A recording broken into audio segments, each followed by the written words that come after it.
Jesus makes 7 I am statements in the Gospel of John. One of the most significant of them is, of course, I am the bread of life. I am the living bread come down from heaven. And as I was reading today's Gospel, preparing for my talk, I noticed the words, the door. And Jesus says, I am the door. And the sheep come through the door to go to good pasture. Now, so what do we see here? It says the whole town was gathered at the door. He cured many who were sick with various diseases and drove out many demons. So the idea of the whole town coming to Jesus at the door, I think is significant. So when you came through the door today, you entered into the house of God.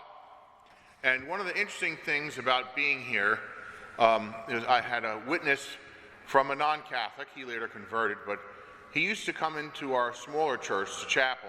It was all we had at the time. When I first got here, the first 10 years, that's all we had was a little brick church.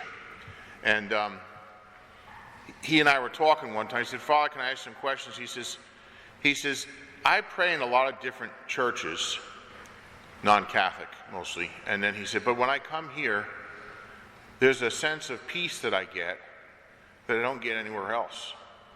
As that's because Jesus is there in the Eucharist.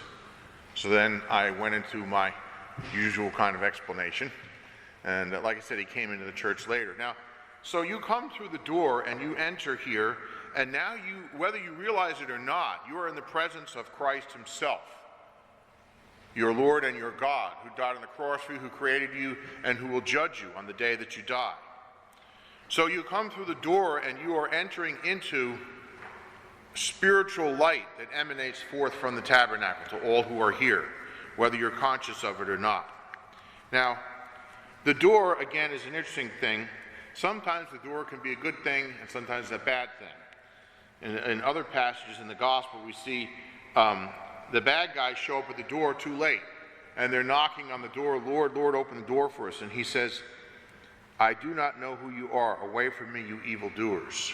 And so that's a frightening thought. We don't want to be on the wrong side of the door when it gets shut for eternity. We want to be on the inside with Jesus and Mary and Joseph and all the saints. Now, this is a beautiful little passage here, Revelation 3. Behold, I stand at the door and knock. If anyone hears my voice and opens the door, the guy from The Who had an interesting song. My love opened the door to my heart. It's kind of interesting. He's speaking, of course, about human romance. But really, if you think about it, my love opened the door to your heart. It can go both ways. Jesus opens the door to his sacred heart to us, and we open the door to our hearts to let his Holy Spirit and grace in. So behold, I stand at the door and knock. It's the door to our heart, to our soul. If anyone hears my voice and opens the door, then I will enter his house, which of course is the soul. The house, our spiritual house, our soul, and dine with him and he with me. So what kind of dining do we do with Jesus?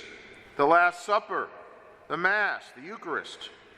I will give the victor the right to sit with me on my throne. The victor? How are we the victor? We're the victor over sin. We lead lives of prayer and obedience to the commandments. As I myself won the victory and sit with my Father on his throne. So Jesus won the victory over sin and death on the cross to save us. So, as we think about it, we have so much time to pass through the door and to get on the other side, to be with Jesus, to be with God, the saints. And so, at the end of our lives, the door shuts. The door of opportunity for grace, the door of opportunity for prayer, the door of opportunity to go to confession and be forgiven, the door that comes through here down the aisle to receive the Eucharist, to enter in and to dine with him, as he says, I stand at the door and knock. So, Jesus is knocking on the door of our hearts, attempting to gain entrance in with us, and we should be knocking on the door of heaven with a life of prayer. So,